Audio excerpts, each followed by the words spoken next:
Before we begin, I must deliver a warning so potent it demands your full attention. This is not a bedtime story designed to gently lull you into dreams. This is a descent into a real-world nightmare, a chronicle of power, betrayal, and ice-cold vengeance that reshaped the criminal underworld of an entire nation. If you are easily unsettled by tales of ruthless ambition and brutal retribution, consider this your moment to leave. For those who remain, I urge you to hit that subscribe button and ring the notification bell right now. What you are about to hear is a tapestry woven from court documents, police wiretaps, investigative journalism, and underworld testimonies. Our sole purpose is to deliver the unvarnished, correct information to you, the viewer. The man at the center of this storm operated not in the shadows of New York or Sicily, but in the seemingly polite streets of Montreal. His name was Vito Rizzuto, and for decades, he wasn't just a mobster, he was a quiet, diplomatic, and utterly ruthless emperor. This is his story. Vito Rizzuto's destiny was not chosen. It was inherited, woven into the very fabric of his bloodline like a sinister heirloom. He was born on February 21, 1946, in Cattolica Eraclea, Sicily, a sun-baked town where the rules were written not by the state, but by the ancient, secretive society known as the Mafia, or Cosa Nostra. This was not the romanticized version of organized crime. This was a harsh, feudal system of respect, omerta, and brutal authority. His grandfather, Vito Rizzuto Sr., was a man of noted influence, and his father, Niccolo Rizzuto, was already marked by the life, having been arrested in Italy for mafia association before the family sought a new beginning. In 1954, when Vito was just 8 years old, the Rizzuto clan embarked on a transatlantic voyage to Montreal, Canada, a city they believed offered fertile ground and distance from old vendettas. They could not have been more correct, but the peace they sought was merely a prelude to a different kind of war. Montreal in the mid-20th century was a strategic goldmine for criminal enterprise. Its sprawling port was a gateway for contraband. Its geography positioned it perfectly between the European heroin markets and the American consumer appetite, and its complex ethnic tapestry provided cover for clandestine operations. The Rizzutos did not arrive to a vacuum. The Montreal underworld was then dominated by the Calabrian-led Catroni crime family, which itself was a subsidiary of the powerful Bonanno crime family of New York. The Sicilian Rizzutos were initially viewed as subordinates, useful soldiers in a larger Calabrian machine. Young Vito came of age in this ecosystem, learning the lessons of the streets in the maze-like corridors of Montreal's Little Italy. He was not a brash, loud-mouthed thug. Even from a young age, observers noted his preternatural calm, a quiet, observant demeanor that masked a calculating mind. He absorbed everything: the importance of networks, the subtle language of respect and threat, the critical difference between violence for its own sake and violence as a precise, strategic tool. His education was furthered not in classrooms, but in clandestine meetings and through the example of his formidable father, Niccolo, who was steadily, patiently building his own power base. The Rizzuto philosophy diverged from the old-world brutality of their Calabrian overlords. They were more entrepreneurial, more diplomatic where possible, and more globally connected through their Sicilian roots. Vito, fluent in Italian, French, and English, became the perfect bridge between these worlds. He understood that modern crime required a corporate mindset. The traditional rites of initiation were observed. Vito was formally inducted into the Sicilian Mafia in a secret ceremony, becoming a made man, but his vision extended beyond ritual. He saw the future in drug trafficking, construction industry racketeering, public contract fraud, and sophisticated money laundering. While the Catroni faction fought bloody and attention-grabbing wars, Vito and his father cultivated relationships. They built alliances with the Hells Angels motorcycle gang, which controlled the street-level drug trade and provided brutal enforcement. They networked with corrupt politicians, union bosses, and real estate developers. This period was Vito's apprenticeship in power, a masterclass in building a criminal conglomerate under the nose of an established regime. He learned that true authority often whispers. It doesn't need to shout. It operates through a nod, a sealed bid, a quiet understanding, and the ever-present, unspoken threat of what happens when that understanding is broken. By the late 1970s, Vito Rizzuto was no longer just Niccolo's son.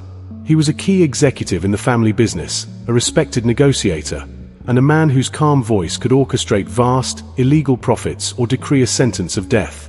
The foundation was poured in steel and shadow, and the structure of his empire was ready to rise. The quiet son of Sicilian immigrants was preparing to claim his kingdom, and he would do it not with a war cry, but with the chilling silence of a strategist moving his pieces into place for a final, devastating checkmate. The transition of power from the old guard to the new was not a peaceful corporate merger.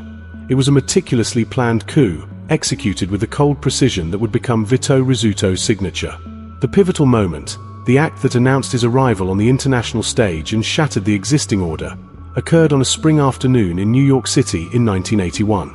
This was the infamous Three Captains murder, a hit sanctioned by the renegade Bonanno faction led by Joseph Massino, designed to eliminate three rival captains who were resisting a takeover plot. The job required outsiders, skilled, reliable, and deniable.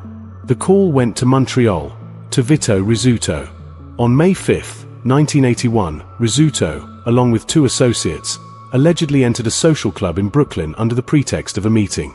The three Bonanno captains were lured into a room, and in a swift, brutal ambush, they were shot to death. Rizzuto's specific role has been the subject of underworld legend, often described as that of the primary shooter. This act was more than just a contract killing. It was a transformative event. It cemented a powerful alliance with the Bonanno family's rising star, Joseph Massino, and it demonstrated to the highest echelons of North American organized crime that the quiet man from Montreal was a force of unwavering resolve and lethal capability. It also earned him a moniker that would follow him for life, the Hammer. Back in Montreal, the stage was now set for the final move against the Catroni faction. The once powerful Vic Catroni was aging, and his violent underboss, Paolo Violi, had been assassinated years earlier, a hit many attributed to the rising Sicilian faction. With his New York credentials firmly established, Vito, alongside his father Niccolo, began a quiet but relentless campaign of consolidation. They didn't need a protracted street war. Instead, they used economic pressure, strategic alliances, and the implied threat of their now proven reach to marginalize their Calabrian rivals. One by one, Catroni loyalists found themselves frozen out of lucrative rackets, their operations challenged, their allies peeled away. By the mid-1980s, the transition was complete. The Rizzuto family was now the undisputed power in Montreal and, arguably, all of Canada. Vito, the diplomat, was the de facto boss, while his father, the respected elder, remained the official figurehead. This was the zenith of Rizzuto's Teflon Don period. He was no shadowy figure hiding in backrooms. He lived an audaciously public life, a respected businessman moving in high society. He owned a lavish mansion in Montreal's affluent St. Leonard district, invested in prime real estate, and was a familiar, impeccably dressed presence at upscale Italian restaurants and the exclusive Consenza social club, which served as the family's headquarters. Police and journalists watched him constantly, but nothing seemed to stick. Arrests for conspiracy, bookmaking, and fraud consistently ended in acquittals or dropped charges. Witnesses would recant testimony, evidence would somehow become compromised, juries would fail to convict. He projected an image of untouchable legitimacy.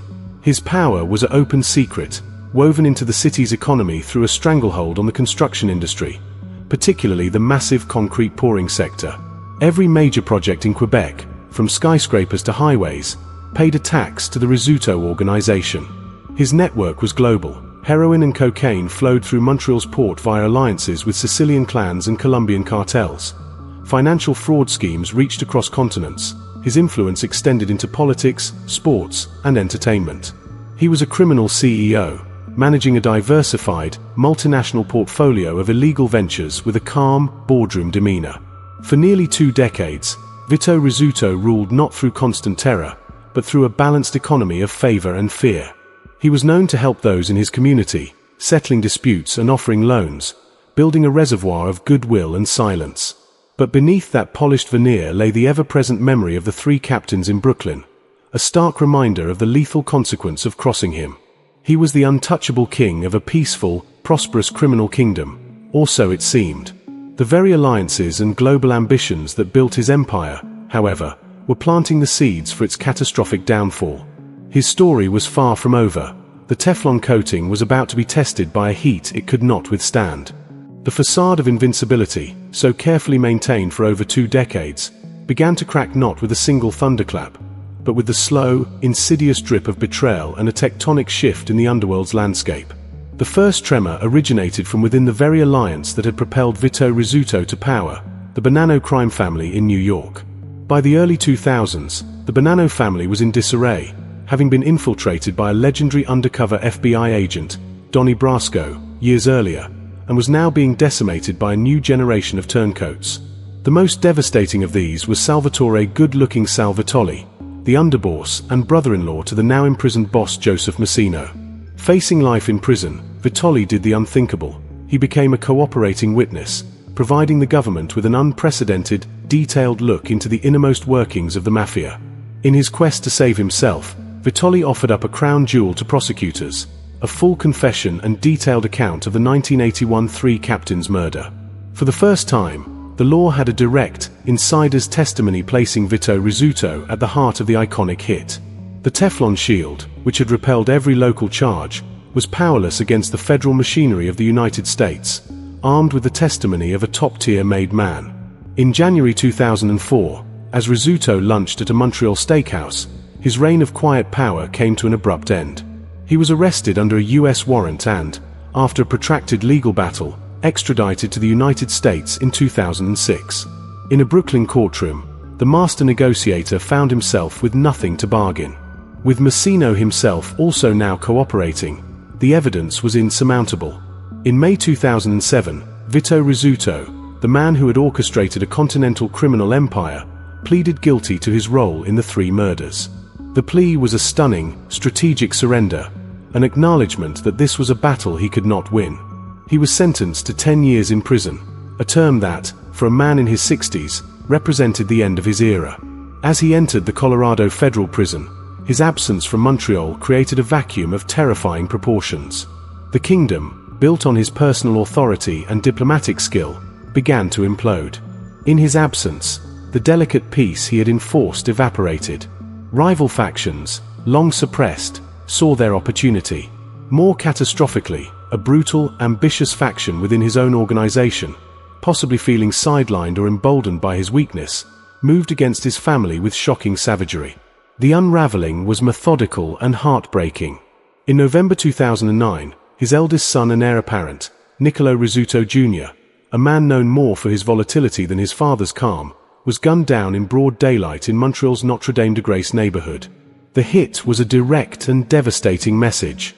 The following year, the family's patriarch, the venerable Niccolo Rizzuto Sr., Vito's father and the symbolic heart of the clan, was assassinated in his own kitchen. A single, high-powered rifle bullet fired from the shadows outside pierced his window and killed him as he sat at his table. The once impregnable Rizzuto compound was now a target. Close associates and loyalists were hunted down in a wave of killings that turned Montreal streets into a shooting gallery. The empire was being dismantled piece by piece, its legacy erased in blood and fire. From his prison cell, Vito Rizzuto was powerless, forced to consume the news of his family's destruction one agonizing headline at a time. The man who had settled every score, who had built a dynasty on control, was now the ultimate spectator to his own ruin. The psychological toll was immense, but it also forged in him a cold, singular resolve. His tenure in prison became a period of grim reflection and physical conditioning. He was no longer the businessman in a suit, he was a cornered wolf, hardening himself for one final, desperate act. He would serve his time with a quiet focus that unnerved officials, causing no trouble, drawing no attention, but all the while, the calculations were being made. The world believed Vito Rizzuto was finished, a broken king watching his kingdom fall to ashes. They were wrong. He was simply waiting, biding his time, with one final, terrible ledger of debts to settle. The downfall was complete, but the story was not yet over. The final act was yet to be written, and it would be authored in the language he understood best: vengeance. Vito Rizzuto emerged from the U.S. penitentiary in October 2012, a figure physically diminished by age and incarceration, but with a will hardened into something pure and lethal.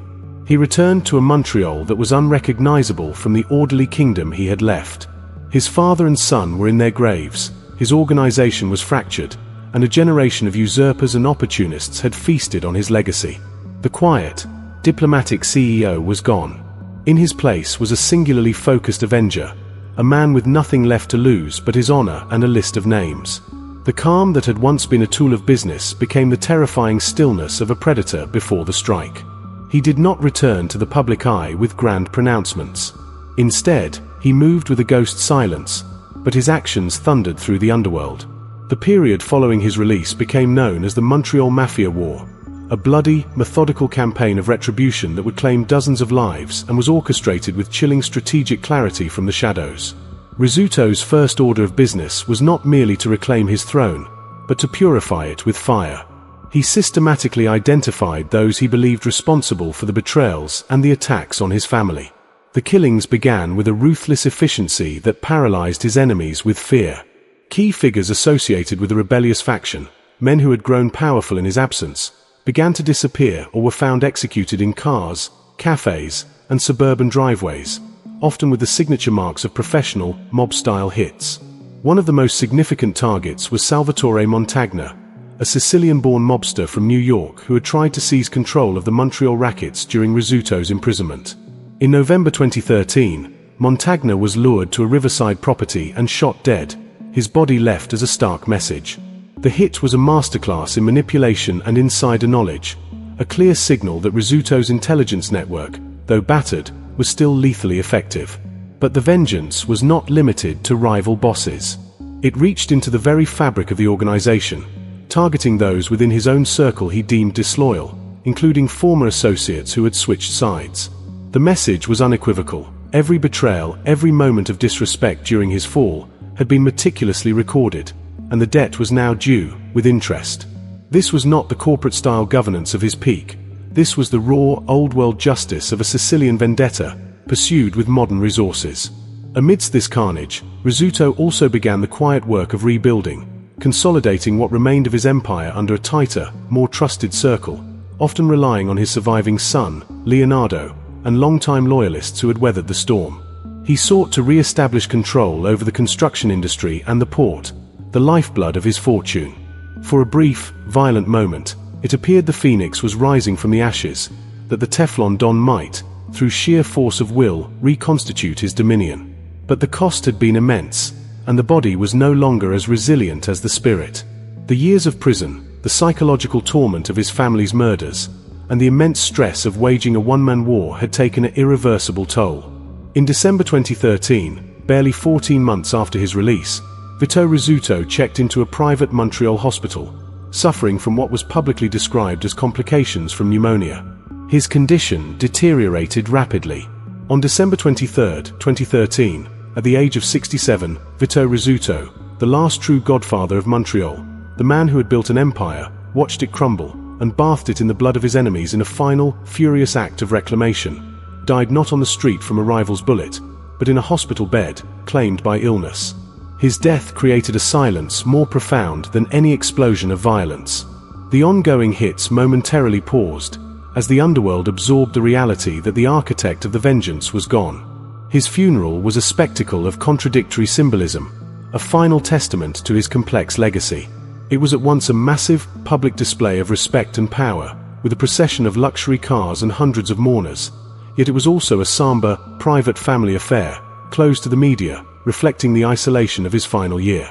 He was buried in the same cemetery as his father and son, the Rizzuto dynasty now lying together in a cold, quiet plot. His death did not bring peace. It merely created a new, unstable vacuum, a fractured landscape of competing factions with no central, authoritative figure to impose order. The empire he built was too vast, too personal, to survive him intact. The story of Vito Rizzuto is a stark chronicle of the intoxicating allure of absolute power and its inevitable, corrosive price. It is a reminder that in the shadows of our civilized cities, parallel kingdoms rise and fall, governed by their own brutal laws. We have woven this narrative from countless threads of evidence, testimony, and reportage to bring you the clearest picture possible. If this journey into the heart of a real-life criminal empire held your attention, if you found value in this deep dive into history's darker corners, then your engagement is crucial for us to continue this work. Please, show your support, like this video, subscribe to the channel, and hit the notification bell.